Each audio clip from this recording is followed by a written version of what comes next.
Now, Chief Meteorologist Scott Dorval with the On Your Side forecast. It's time for another Climate Matters Monday segment. Let's take a look at billion-dollar disasters across the country as far as weather goes, weather-related disasters.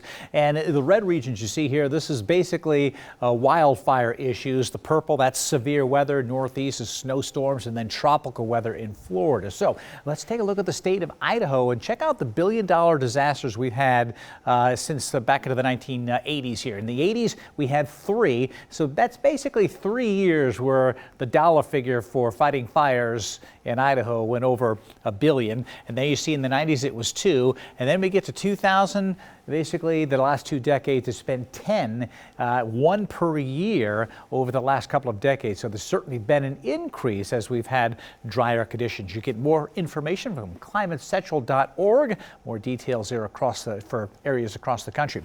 One of the reasons things we have to look at as far as fire goes, how much water we have in the mountains and when's that snowpack go to dry on out. We have had less snow lately, although we had a little bit over the weekend, a couple inches in the Sun Valley area, but the Wood River Valley is still at 66% of average, and so that's the driest location. The Boise Basin has dropped below the 90% threshold, so the colors turn from green to yellow here because we haven't had too much. Northern Idaho is still doing quite well, 10 to 15% above average, and extreme southern Idaho is doing well also with some pretty good numbers, but still not a lot of precipitation coming in, although we may see a little bit of a change over the weekend. In the meantime, look at the next 10 days.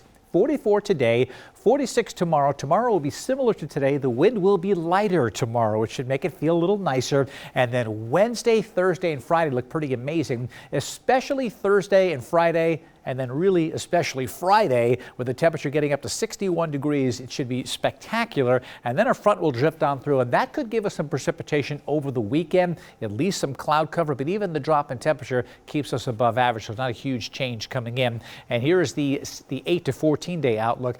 Just a slight chance of being cooler than average across the Northwest. So either average or cooler than average is the most likely scenario as far as temperatures go as we go into that first week of March. Now, precipitation wise, maybe average along the coast with a better chance of going slightly above average with precipitation. So that's good news. We still need that precipitation in the snowpack, especially because it's so dry right now. Just high clouds drifting on through. That's all we're having. Moisture sitting offshore right here.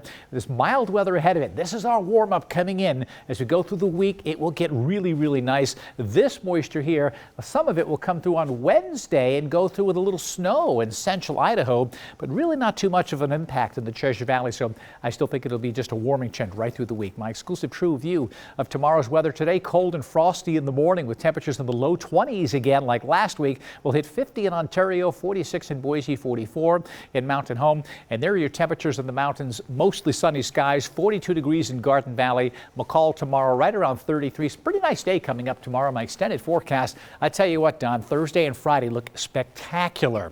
56 to 61 and light wind with sunshine.